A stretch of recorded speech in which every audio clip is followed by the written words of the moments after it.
The time is just gone 27 minutes past 8 a.m. as we continue with news and views this morning. And if you have just tuned in, we welcome our listeners. We welcome our viewers to the platform of Salam Media this morning. And it's time now to look at the government and government spending always under the spotlight. Now, we know about the fire that had occurred in the National Assembly, but we've now learned about the government spending another 400,000 rand on a report related to the fire that destroyed the National Assembly. We joined on the line this morning by a DAMP and labor law expert to unpack what this 400,000 rand means. We're speaking with Michael Bagraim. Michael, good morning to you and welcome to the show. Good morning. Thank you for having me on the show. I really appreciate it. Thank you very much. Yes, Michael, 400,000 rand on a report. Now, this is now another report, and I'm not too sure whether, we require one report and another report and another report. In this case, we're talking about a fire that destroyed the National Assembly, and yes, it needs to be investigated, but just spending money at will on reports, and just your thoughts. Yeah, unfortunately, that's the nature of government at the moment, and I don't even think it's only in South Africa. 400,000 rand, I don't know who has authorized it, first of all. What has actually been done? I haven't seen the report. I don't know if it's been made public yet. But the reality is that this report will lead to, like you said, another report, and then an investigation, and then a commission of inquiry. And we can carry on talking. We're very good at that. We talk a lot, and we don't actually do anything because we've seen absolutely nothing happen. This fire was a few months back, and nothing has happened. Obviously, if you go down there and have a look, and I've been down to have a look, there's lots of plastic red tape around the whole place. Those little streamers that you see in a crime scene. We've seen that. But I'm not sure what justifies 400,000 rand, but like you've just said, and I agree with you, that's going to be the tip of the iceberg, unfortunately. We're going to see this coming on for the next few years. I can't see anyone coming to the end of it. A lot of it is conjecture. As you saw, they arrested some poor fellow. I don't know how one man with one match can burn down the whole of Parliament. Look, Guy Fawkes didn't get it right hundreds of years ago in the British Parliament. How can one man, who I think, quite frankly, broke in to steal something and he was in the wrong place at the wrong time, and in fact, he hadn't even run away. He was camping outside Parliament after a few hours of this fire. To my mind, and I'm no expert in this at all, they should spend the money on fixing this up, on getting it done, getting the debris cleared out, see what the damages was. That's where we need a real report, because it doesn't matter how many reports you're going to have, you're going to find that there was negligence, absolutely gross negligence. The fire doors weren't closed. The alarm system wasn't working. The sprinklers weren't working. The electricity was completely shot and needed upgrading. You will recall, and I believe you reported on it at the time, there was a fire about a year before that in Parliament. And they had a similar report done then. And what did the report come up with? I can tell you. They said the fire doors hadn't been closed, the sprinklers weren't working, the alarm wasn't working, security wasn't on duty. I can give you a report, I'll charge you 4 cents for it. Never mind 400,000 rand.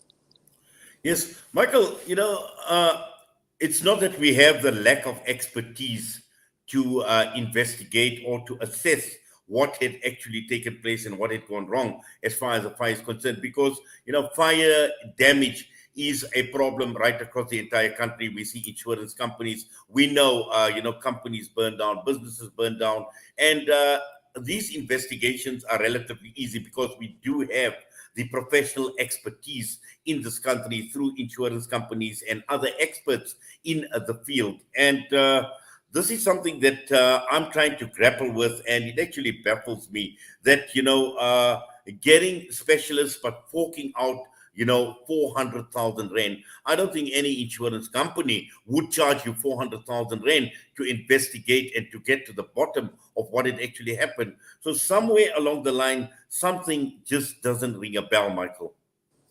Yeah, look, many years ago, about 15 years ago, I had a fire in my house. Our sprinkler system computers was inside the lounge. I don't know why we housed it there, but we put it there. And we had a fire. It was a short in the system. The short caught onto a curtain, and we had a fire in the house. Luckily, we kept it to just the lounge. But the insurance company charged us nothing because they obviously want to have a look. And it took them about 2 hours to tell me what the issue was, that there was a short in the computer system. And they could tell immediately when the electricity switched off, when the short activated, and what went wrong.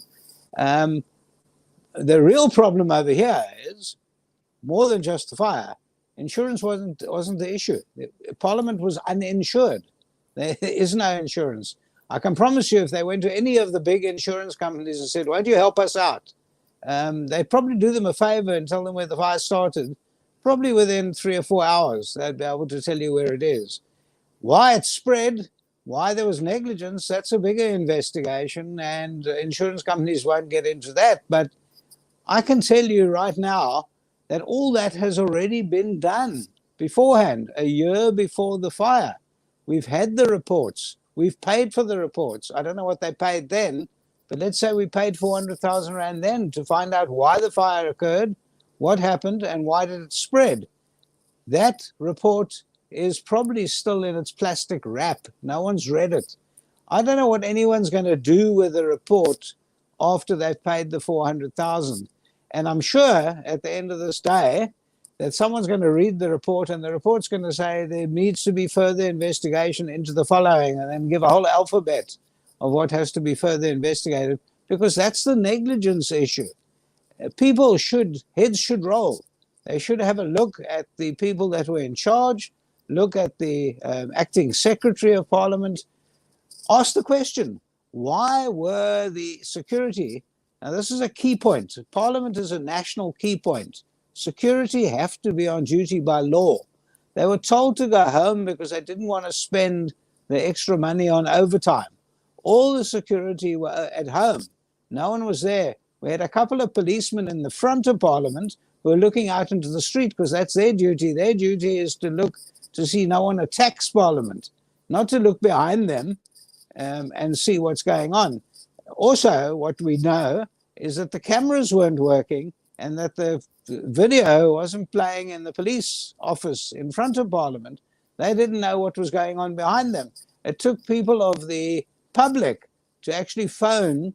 From what I understand, they phoned the fire station. They said, "We can see smoke. We think it's coming out of parliament." Now, that's approximately an hour after the fire started.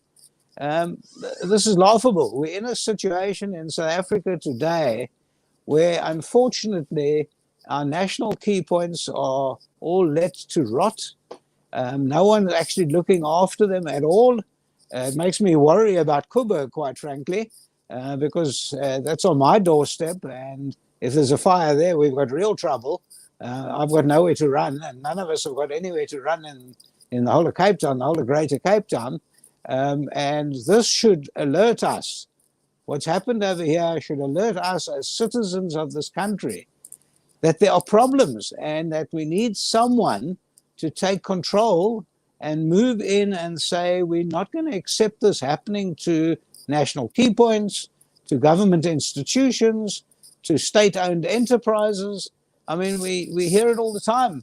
A few months back, you reported a fire at Eskom, and no one seemed to know what caused the fire and why and how much damage. We still don't know. That was a good few months back. And we're going to see this all along. This country has got some fantastic assets, but we're not looking after them. We know what's happening with Sanrail. They keep saying that there's been vandalism and people stealing electrical boxes, etc. All you need to do is hire a few guards and put up a few cameras. It's much cheaper to protect something up front rather than pay for the damages afterwards. People will steal. People are poor, they will steal. What we need to do is to stop them. And once you've got someone starting a fire, well, I don't believe it was that someone. I don't believe, and maybe I'm a skeptic. I suppose I'll get shot down in flames for saying this, but I don't believe one man could have caused that. I think it's pure negligence, gross negligence. Well, Michael, thank you very much for that and for your time with us this morning. We wish you all the best. Take care. Thank you. You keep well. Good luck with the rest of the program. Thank you. Michael Bagraim joining us this morning. He is a DA MP and also labor law expert. And just surrounding this 400,000 rand, another report relating to the fire. The time is just gone 8:38. We're going to go for a break. We'll be back.